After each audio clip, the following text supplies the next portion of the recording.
మహాదేవుడును మన రక్షకుడు అయిన యేసుక్రీస్తు వారి శ్రేష్టమైన నామంలో ఉదయకాలం అన్నా అనే చక్కని కార్యక్రమాన్ని చూస్తున్న మీ అందరికీ నిండు హృదయంతో వందనాలండి. దేవుడు మంచివాడు అన్ని సమయాల్లో కూడా. అన్నయ్య, మా పరిస్థితులు ఎలా ఉన్నాయో మీకు తెలుసా? చాలా కష్టపడుతున్నాము. దేవుడు మంచివాడని మీరు ఎలా చెప్తారు అంటారా? ప్రియ బిడ్డ, మన పరిస్థితులు ఎలా ఉన్నా కూడా, ఏ సమయంలోనైనా, ఏ కష్టంలోనైనా దేవుడు ఎల్లవేళలా మంచివాడే.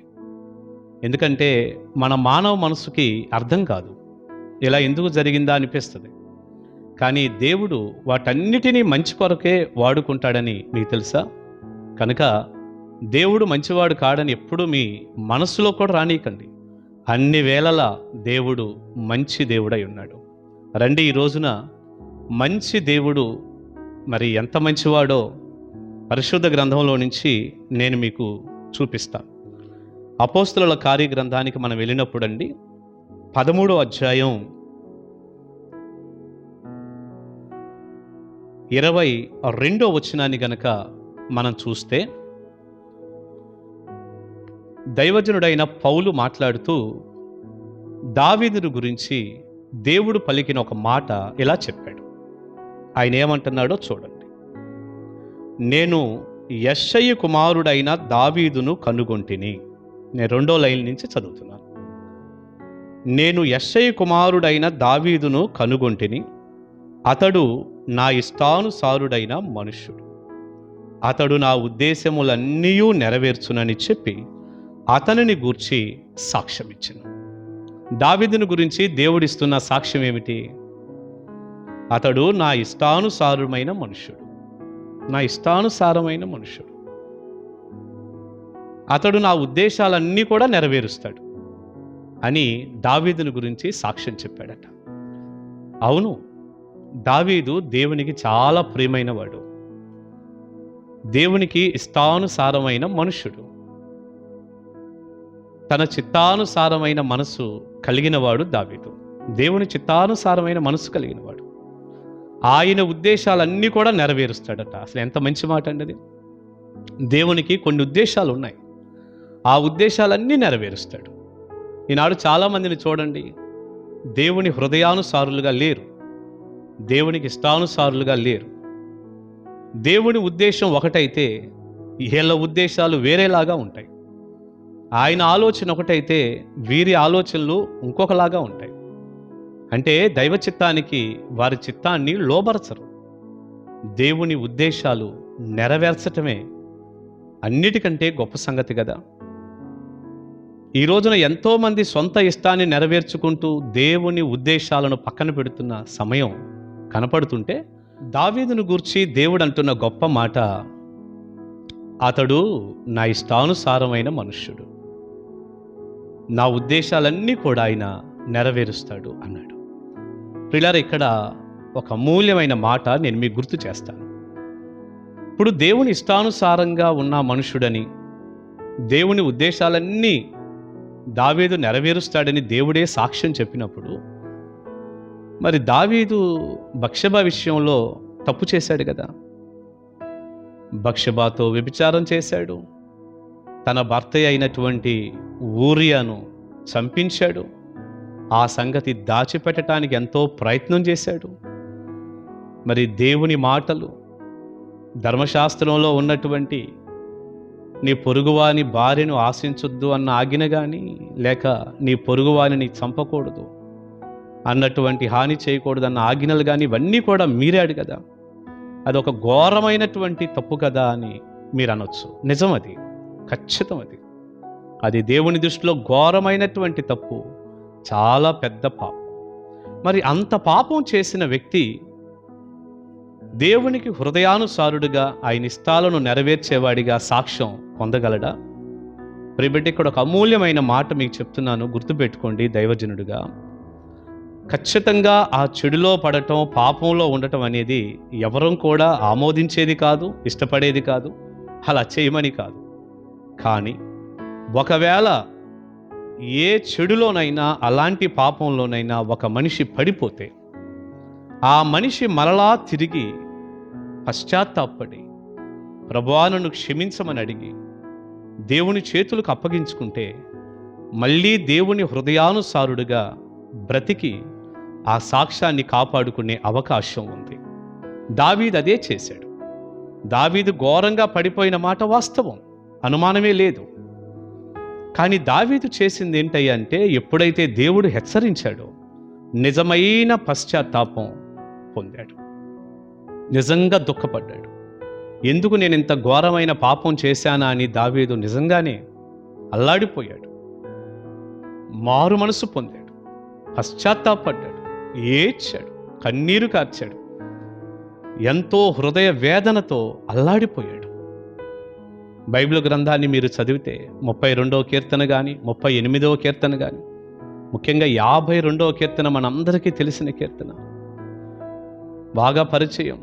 అట్లా దాదాపు ఒక 4-5 కీర్తనలు పశ్చాత్తాపంలో నుంచి, కన్నీటిలో నుంచి దావీదు రాశాడు, ప్రార్థించాడు.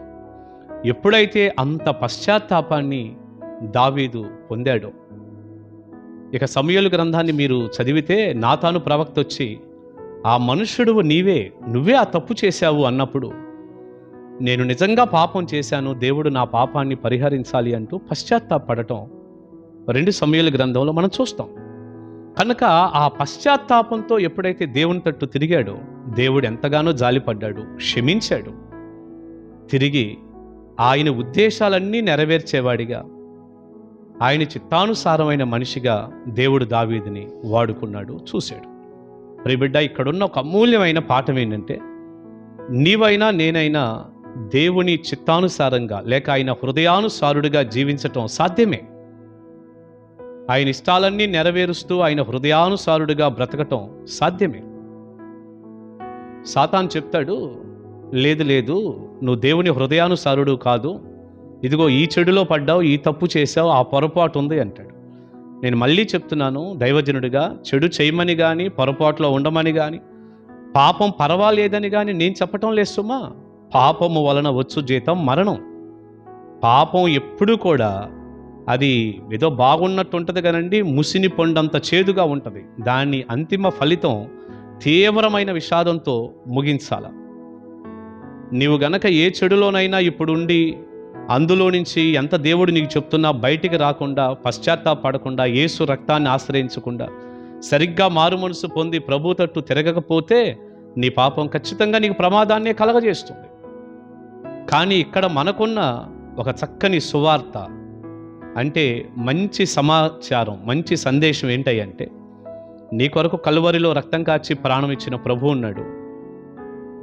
నువ్వు ఏ స్థితిలో పడ్డావో, ఎందుకు పడ్డావో, అక్కడ నుండి బయటకు వచ్చి మళ్ళా సిలువను పట్టుకొని మోకాల మీద పడి క్రీస్తు రక్తాన్ని ఆశ్రయించి, ప్రభువా నేను ఘోర పాపిని, నన్ను క్షమించమని నిజముగా పశ్చాత్తాపడితే, నాటకం కాదు, నటన కాదు, నిజముగా నువ్వు పశ్చాత్తాపడి గనక ప్రభు తట్టు తిరిగి ప్రభు పాదాలు పట్టుకోగలిగితే దేవుని హృదయానుసారుడిగా నువ్వు జీవించవచ్చు. దేవుడు నిన్ను క్షమిస్తాడు. దేవుడు దావీదుకు చూపినట్టు శాశ్వతమైన కృపను చూపిస్తాడు. మరలా తిరిగి దేవుని మహిమ కొరకు నిన్ను లేవనెత్తుతాడు. అవకాశం ఉంది. సాతానుగాడికి నీ పని అయిపోయింది, నువ్వు పాపంలో పడిపోయావు, నువ్వు అంత తప్పు చేసావు, అంత ఘోరమైన చెడులో ఉన్నావు, ఇంకా నువ్వు తిరిగి ఏమీ చేయలేవు, ఇలాంటి గుసగుసలు వినపడుతూ ఉంటాయి. వాటిని నమ్మకండి. నువ్వు పడ్డా కూడా లేస్తావు. సాతానుతో చెప్పండి, ఒరే సైతానా, నేను పడ్డాను కానీ మళ్ళీ లేస్తాను, నా చేయి చాపుతున్నాను, నా ప్రభు పట్టుకుంటాడు. ఆయన నా భుజం మీద చేయి వేసి ఒక స్నేహితుల్లాగా నన్ను నడిపిస్తాడు. నేను జారిపోయిన మాట వాస్తవమే, కానీ నేను తిరిగి లేస్తున్నాను అని చెప్పు. తప్పకుండా దేవుడు నీకు సహాయం చేస్తాడు. ఆయన చిత్తానుసారంగా, ఆయన హృదయానుసారంగా, ఆయన ఇష్టాలన్నీ నెరవేరుస్తూ దావీదు లాంటి సాక్ష్యం పొందటం మనకి సాధ్యమే. దేవుడి మాటలు మీ అందరి ఆశీర్వాదం కొరకు దీవించునుగాక. ఇప్పుడు చెప్పండి, దేవుడు మంచివాడా కాడా? ఖచ్చితంగా దేవుడు మంచివాడు అన్ని సమయాల్లో. God bless you. ప్రార్థన చేసుకుందాం. పరిశుద్ధుడా, ప్రేమగల తండ్రి, విత్తబడిన సందేశం మీ పిల్లలకు దీవెనకరంగా చేయండి. మీ హృదయానుసారమైన వ్యక్తులుగా, మీ ఇష్టాలన్నీ నెరవేర్చేవారిగా మమ్మల్ని ఉంచండి. దావీదు లాంటి సాక్ష్యం మేము పొందాలయ్యా. ఒకవేళ ఈ మాటలు వింటున్న సమయంలో ఏ బిడ్డైనా, అయ్యా నేను పొరపాటున జారిపోయాను, సాతాను కొట్టాడు, నేను పడిపోయి ఉన్నాను, ఇక నేను నీ ఇష్టానుసారంగా బ్రతకలేనేమో, నీ హృదయానుసారుడిగా జీవించలేనేమోనని కృంగిన స్థితిలో ఒకవేళ ఉంటేనైనా వారిని ఇప్పుడే చూడండి. వారు మీ తట్టు తిరిగినప్పుడు వెలుగు కలిగిద్ది కదా. వారి క్షమాపణ దయచేయండి. దావీదుని ఎలాగైతే తిరిగి మరలా బలపరిచి వాడుకొని దీవించారు, అదే రీతిగా ఈ వర్తమానమైన ప్రతి బిడ్డను నిలబెట్టండి. క్షేమం దయచేయండి. మీ హృదయానుసారంగా సాక్ష్యం పొంది అలాంటి వ్యక్తి అనే ఆ టెస్ట్ మనీ కలిగి జీవించటానికి కృప చూపండి. మీరెంతైనా నమ్మదగిన మంచి దేవుడు అయినందుకు స్తోత్రం చెల్లిస్తాం. అన్ని సమయాల్లో మీరు మంచి దేవుడు అయినందుకు మీకు వందనాలు చెప్తాం. ప్రతి బిడ్డను లేవనెత్తి వాడుకోమని, చేయి పట్టుకొని నడిపించమని యేసు నామాని ప్రార్థన మనవులు అడుగుచున్నాను తండ్రి. Amen, amen. God bless you. దేవుని మహాకృప మీ తోడై ఉండునుగాక. కలుసుకుందాం. Praise the lord.